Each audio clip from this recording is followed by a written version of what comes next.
नमस्कार दोस्तों, कैसे हैं आप सब। उम्मीद करती हूँ कि आप सब बहुत अच्छे होंगे और ये बताने के लिए नीचे कमेंट बॉक्स में हर हर महादेव ज़रूर लिखें।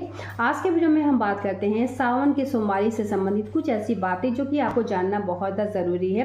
सावन के सोमवारी के दौरान कौन कौन सा कार्य करना चाहिए, क्या कौन सा श्रृंगार करना चाहिए, पीरियड्स के कितने दिन में आपको व्रत रखना चाहिए, और अगर पशुपति व्रत रखती हैं तो आपको रखना चाहिए या फिर नहीं, पीरियड्स का चौथा या फिर पाँचवा दिन हो रहा तो, या फिर जब आप व्रत रखती हैं तो पहले पूजा आपको कहाँ करना है, घर में करना है या फिर मंदिर जाना है, या फिर आप व्रत रखती हैं तो फलहार आपको कितने बार करना है। हर चीज़ के बारे में अच्छे से समझ लें और कोई भी सवाल होगा तो नीचे कमेंट बॉक्स में ज़रूर बताएं। तो सबसे पहले पॉइंट की बात करें कि 22 जुलाई को पहला सोमवारी का व्रत है। इस साल जो है टोटल आपको 5 सोमवारी का व्रत मिल रहा। पहला जो है वो 22 तारीख को है, दूसरा जो है 29 तारीख को है, तीसरा जो है 5 तारीख को यानी 5 अगस्त को है, चौथा जो है वो 12 अगस्त को है और पांचवा जो है 19 अगस्त को है। तो इस तरीके से आपको 5 सोमवारी का व्रत मिल रहा है। तो पहला जो सोमवारी है वो 22 जुलाई को है। तो इस दौरान अगर आपको व्रत करना है तो अच्छे से आप व्रत करें, यानी आपको व्रत कितना करना है अच्छे से समझ लें। तो आप चाहें तो पहला और पांचवा जो व्रत है यानी 22 को और 19 अगस्त को जो व्रत है आप वो व्रत कर सकती हैं। दूसरा जो है अगर आप चाहें तो पूरा व्रत ही कर सकती हैं, अगर आप चाहें तो 4 व्रत कर सकती हैं। यानी वैसा कहा जाता है कि 3 व्रत नहीं किया जाता है, 3 व्रत ना करें। 3 व्रत जो होता है वो सही नहीं होता है।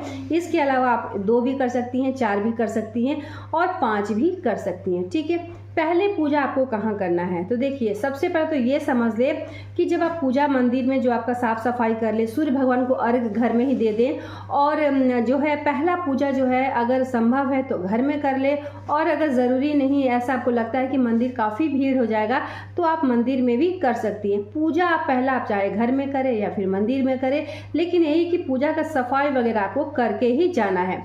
तो आप अगर आप जैसे कि होता है कि मंदिर भीड़ भाड़ हो जाएगा तो चलो पहले मंदिर का हम लोग पूजा पाठ कर ले, फिर घर में तो आराम से करेंगे, या फिर आपको ऐसा लगता है कि नहीं घर में ही कर ले बाद में मंदिर जाएंगे, अपनी इच्छा के अनुसार। यानी आप कहीं भी पूजा पाठ करें, लेकिन सूर्य देव को अगर अर्घ देती हैं तो घर में सूर्य भगवान को अर्घ देकर ही आप मंदिर में भी पूजा पाठ कर लें। ठीक है, अब बात करते हैं कि पीरियड्स के दौरान कितने दिन पर आपको व्रत करना है।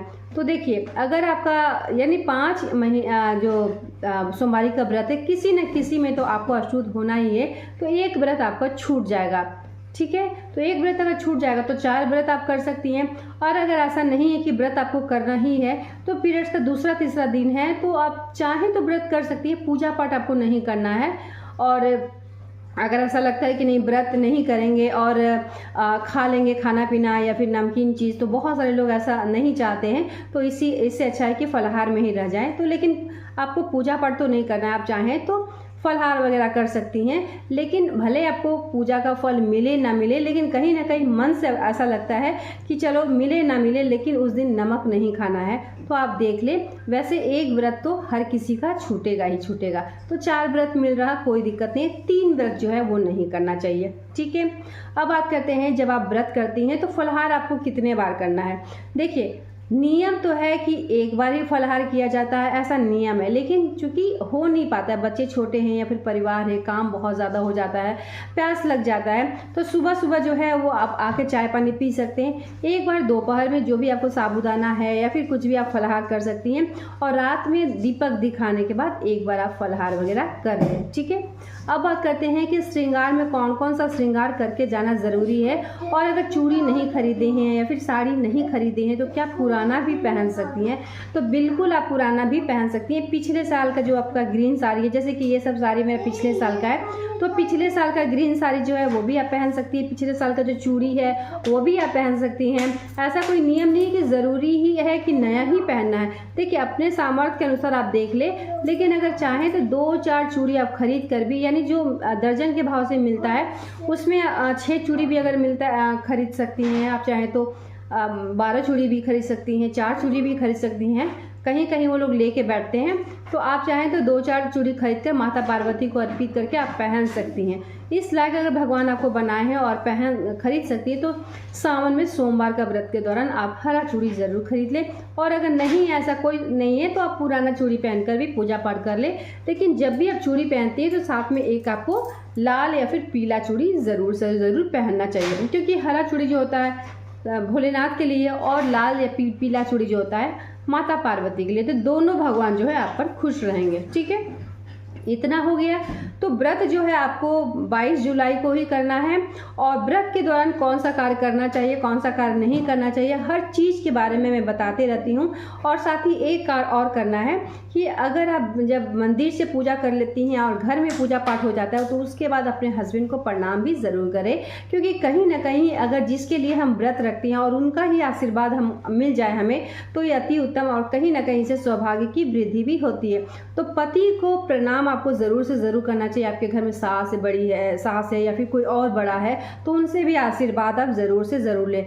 भले प्रतिदिन आप करें ना करें, लेकिन जब भी तीज त्यौहार करते हैं तो पति को भी प्रणाम आपको ज़रूर से ज़रूर करना चाहिए। ठीक है, वैसे तो हमारे यहाँ जो नियम है कि अगर कहीं पति बाहर जाए या फिर आप कहीं बाहर जाए तो भी हम लोग पति को प्रणाम करते हैं। लेकिन जो नहीं कर पाते हैं और कहीं ना कहीं उन्हें ऐसा लगता है कि संकोच लगता है, कम से कम व्रत के दौरान जो हमारे शिव भगवान है, जो हमारे शंकर भगवान है, जिनके लिए हम श्रृंगार करते हैं, तो उनके लिए तो ये सब करना बनता ही है। तो आपको ज़रूर से ज़रूर प्रणाम करना चाहिए। अब बात करते हैं कौन कौन सा श्रृंगार करना बहुत ज़्यादा ज़रूरी है। तो एक तो आप ग्रीन साड़ी आप ज़रूर पहने, कोई प्रिंट भी होगा तो आप निकालें, क्योंकि आपके पास ज़रूर होगा। ग्रीन साड़ी तो रहता है हर किसी के पास, तो साड़ी पहन ले। चूड़ी जो है वो भी ज़रूर पहने। आप मंगलसूत्र पहन के ज़रूर से ज़रूर जाएं। और जो है पीला सिंदूर, अगर आपका सिंदूरा का पीला सिंदूर अगर है तो वो भी आप पहन ले। ये सब जो पहनकर सुहागिन महिलाओं को कहा जाता है कि जब हम कोई भी व्रत रखते हैं और इस तरीके से हम लोग को बहुत, ऐसा मैं नहीं बोल रही 16 श्रृंगार करके ही जाना है, लेकिन अच्छे से जाना है। सुहागिन महिलाओं को जो जो ज़रूरी है, महावर ज़रूर लगाएं, पायल बिछुआ ये सब पहन ले। और साथ ही अपने हाथ में एक सोने की अंगूठी ज़रूर धारण करें। जिस हाथ से हम पूजा करते हैं उस हाथ में सोना का एक अंगूठी होना चाहिए, क्योंकि अगर है तो ज़रूर पहन लें, नहीं है तो कोई बात नहीं है। और गला वगैरह जो है आपको खाली नहीं रखना चाहिए। सोना है तो सोना पहने, नहीं है तो धागा भी ज़रूर पहन लें। और सोने का रिंग जो इसलिए कहा जाता है कि जब हम पूजा करते हैं तो सोने का रिंग अगर हाथ में हो तो वो पूजा जो होता है कहा जाता है शुद्ध होता है। ठीक है, इतना हो गया। तो सोमवार के दिन पूजा पाठ अच्छे से करें 22 जुलाई को। और साथ ही पशुपति व्रत करना चाहती हैं तो पीरियड्स अगर है तो पशुपति व्रत आपको नहीं उठाना है। दूसरा जो सोमवार आएगा उसमें आप पशुपति व्रत उठा सकती हैं। पशुपति व्रत के बारे में बहुत तरह से नियम भी है और कौन सा कार्य करना चाहिए नहीं करना चाहिए, हर चीज़ के बारे में चैनल पर मैं वीडियो डाल चुकी हूँ। तो वीडियो को अच्छे से देखिए। कोई भी सवाल सुझाव या डाउट होगा नीचे कॉमेंट बॉक्स में ज़रूर बताएं। मिलते हैं एक नए वीडियो के साथ, तब तक के लिए धन्यवाद। और आप सभी को सावन का हार्दिक शुभकामना। धन्यवाद।